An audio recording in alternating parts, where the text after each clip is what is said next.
बिस्मिल्लाहिर्रहमानिर्रहीम, अस्सलाम वालेकुम। क्यों बहुत सारे लोग रोमानिया जाना चाहते हैं, स्पेशली इंडिया और पाकिस्तान से?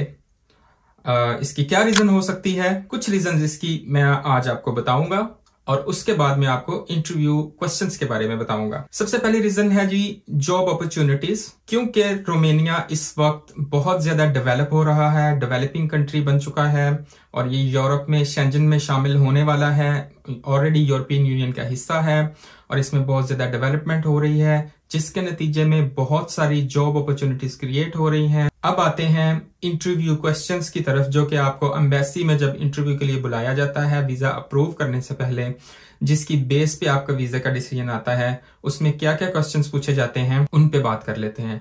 और मैं आपको ये बताऊंगा कि आपको उनके क्या जवाब देने चाहिए और किस तरह से इंटरव्यू कंडक्ट करना चाहिए, और इसके एंड पे मैं आपको कुछ थोड़ी सी टिप्स भी बताऊंगा। जब आप वहां पहुंचेंगे तो सबसे पहले एम्बेसडर या जो इंटरव्यूअर है, जो आपका इंटरव्यू ले रहा है, वो सबसे पहले आपसे जो क्वेश्चन पूछेगा वो ये पूछ सकता है आपको कंफर्टेबल करने के लिए कि क्या आपको इंग्लिश लैंग्वेज आती है। तो उसके जवाब में आपने ये बताना है, ऑब्वियसली अगर आपकी इंग्लिश पे कमांड है तो आप उनको बोलेंगे कि जी मुझे बिल्कुल इंग्लिश आती है। लेकिन जो हमारे ज्यादातर भाई हैं जो मजदूरी के लिए जाते हैं, अक्सर मोस्ट ऑफ देम उनको इंग्लिश थोड़ी मेरी तरह उनका हाथ तंग होता है, तो उनको ये जवाब देना चाहिए कि मेरी इंग्लिश बहुत अच्छी नहीं है मगर मैं थोड़ा बहुत बोल लेता हूं। I will try my best to speak to you in English, alright. ये आपने उनको आंसर देना। ये आपने कभी भी नहीं कहना कि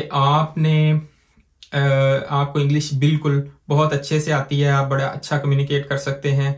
अपने आप को पहले ही थोड़ा सा कम करके दिखाना, ये एक प्लस पॉइंट होता है इंटरव्यूअर के लिए कि ये ओवर कॉन्फिडेंट नहीं है, ठीक है।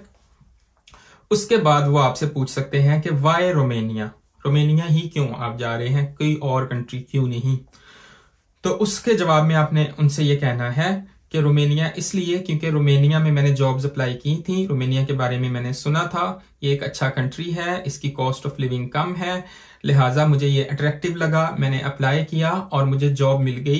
दैट्स वाई, अब जॉब मिल चुकी है तो मैं रोमानिया जा रहा हूं। उसके बाद वो आपसे पूछ सकते हैं आप किस कंपनी में जा रहे हैं। तो मेक श्योर अगर आपका एजेंट है वो आपके लिए वीजा अप्लाई कर रहा है या आप खुद से कर रहे हो, तो आपने कंपनी का नाम अपने जहन में रखना है कि कंपनी का क्या नाम है जिस कंपनी में मैं जा रहा हूं। और दूसरा वो आपसे ये पूछ सकते हैं कि आपकी कंपनी किस सिटी में है, किस एरिया में है, तो आपको सिटी का नाम या एड्रेस आपके जहन में होना चाहिए, सही। और इसके बाद वो आपसे पूछ सकते हैं कि जिस काम के लिए आप जा रहे हैं उसका आपके पास कितना एक्सपीरियंस है पाकिस्तान में या इंडिया में। तो उसका आप रफली बोल सकते हो कि मेरे पास 1 साल का एक्सपीरियंस है या 2 साल का एक्सपीरियंस है, ये मैटर नहीं करता। आपको बहुत ज्यादा लंबी छोड़ने की जरूरत नहीं है, आपने सिर्फ ये कहना है कि मेरा 1 साल का या 2 साल का जितना भी एक नॉर्मल एक्सपीरियंस होता है, आपने वो एक्सपीरियंस उनको बता देना है। उसके बाद जनाब वो आपको पूछ सकते हैं आपके इस कंट्री में कोई रिलेटिव्स हैं, अगर हैं तो बोलें यस, अगर नहीं हैं तो बोलें नहीं।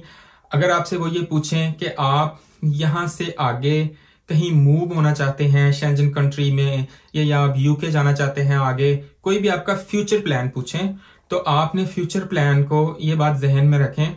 आपने फ्यूचर प्लान में ये नहीं कहना कि मैं जाऊंगा, मैं घूमने जाऊंगा, मैं यहां जाऊंगा, मैं वहां जाऊंगा। उनसे आपने कहना है कि फिलहाल मेरा ऐसा कोई प्लान नहीं है, मैं जाऊंगा, वहां जाके काम करूंगा और मैं सिचुएशन देखूंगा, और मेरा फिलहाल रोमानिया से आगे कोई दूसरा प्लान नहीं है।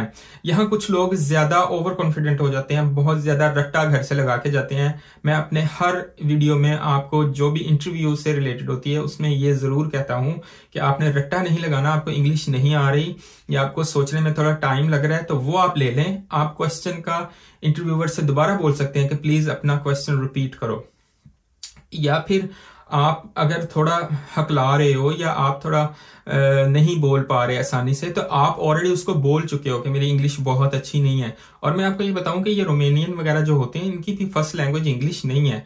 तो वो इस पेन को, जो हमारा दर्द है, इसको वो बहुत अच्छी तरह से अंडरस्टैंड करते हैं। तो आपने वहां ओवर कॉन्फिडेंट होके आगे कहानी ये नहीं बोलनी कि जी मेरे पीछे ये है, मेरे माँ बाप बूढ़े हैं, मैंने वापिस आ जाना है, 2 साल जॉब करके मैंने ये कर लेना है, मैंने वो कर लेना है। कोई फ्यूचर प्लान आपने डिस्कस नहीं करने। आपने सिर्फ इतना कहना है कि मेरा फिलहाल रोमानिया के अलावा कोई दूसरा प्लान नहीं है, ठीक है। और वो आपसे ये पूछ सकते हैं कि आपकी सैलरी कितनी तय हुई है, तो उसके बारे में आप उनको इन्फॉर्म कर सकते हो। आप जब कॉन्ट्रैक्ट आपका आएगा, आपकी कंपनी से कम्युनिकेशन होगी, आपकी होगी, आपके एजेंट की होगी, तो ऑब्वियसली आप वो कॉन्ट्रैक्ट साइन करोगे तो उसमें आपकी सैलरी बताई होगी। तो आपने उनको बताना है कि मेरी ये सैलरी तय हुई है, 500 यूरो है या 800 यूरो है या जितनी भी है, व्हाट्सएवर, जो भी जिस करेंसी में जितनी भी अमाउंट तय हुई है, आपने एग्जैक्ट वो अकॉर्डिंग टू योर कॉन्ट्रैक्ट आपने बतानी है, क्योंकि वही कॉन्ट्रैक्ट उस वक्त उनके सामने कंप्यूटर स्क्रीन पे होता है। ऐसा नहीं कि उनको पता नहीं होता, वो हर चीज जानते बूझते आपसे पूछ रहे होते हैं। इसके अलावा वो आपसे पूछ सकते हैं कि जब आप जाओगे वहां तो क्या आपने घर ले लिया है या आपको कंपनी अकोमोडेशन प्रोवाइड कर रही है। तो इसके बारे में आपने पहले से अपना बंदोबस्त पहले करना है। कंपनी से बात करनी है या एजेंट से आप कर रहे हो, तो उससे बार बार मैं एजेंट का जिक्र इसलिए कर रहा हूं कि 99.9% लोग एजेंट के थ्रू ये चीज कर रहे होते हैं। तो आपने मेक श्योर करना है कि आपको पता हो कि आपने जाके कहाँ रहना है, और जहां रहना है या तो खुद रह रहे हैं या आपको कंपनी प्रोवाइड कर रही है, वो आपने एज इट इज उनको बताना है कि मैं वहां रह रहा हूं, और वो जो एड्रेस जहां पर आप जाके रहने वाले हैं, एटलीस्ट उस गली का नाम और उस मोहल्ले का नाम याद रखें। चलें पोस्ट कोड वगैरह अगर उस वक्त नहीं भी ज़हन में होता तो फर्स्ट लाइन ऑफ एड्रेस आपको याद होना चाहिए। फॉर एग्जाम्पल 38 नॉर्थ रोड फलान सिटी, सही है। तो ये आपके जहन में होना चाहिए।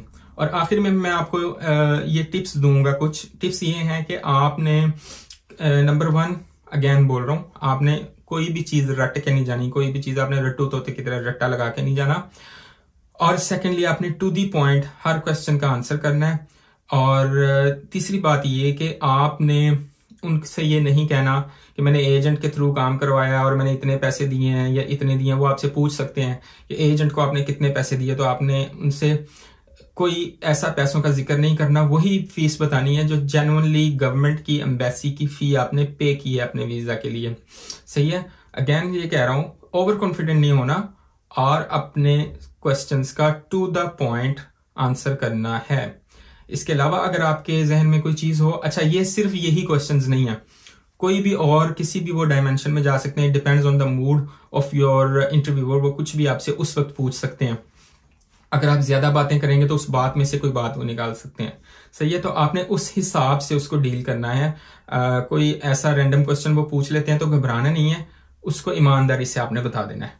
और इसके रिलेटेड अगर आपके जहन में कोई और क्वेश्चन है तो प्लीज मुझे कमेंट करें। मैं सारे कमेंट्स पढ़ता भी हूँ और मैं उसका आंसर भी करता हूँ। आज के लिए इतना ही। अपना बहुत बहुत सारा ख्याल रखें। Thank you very much.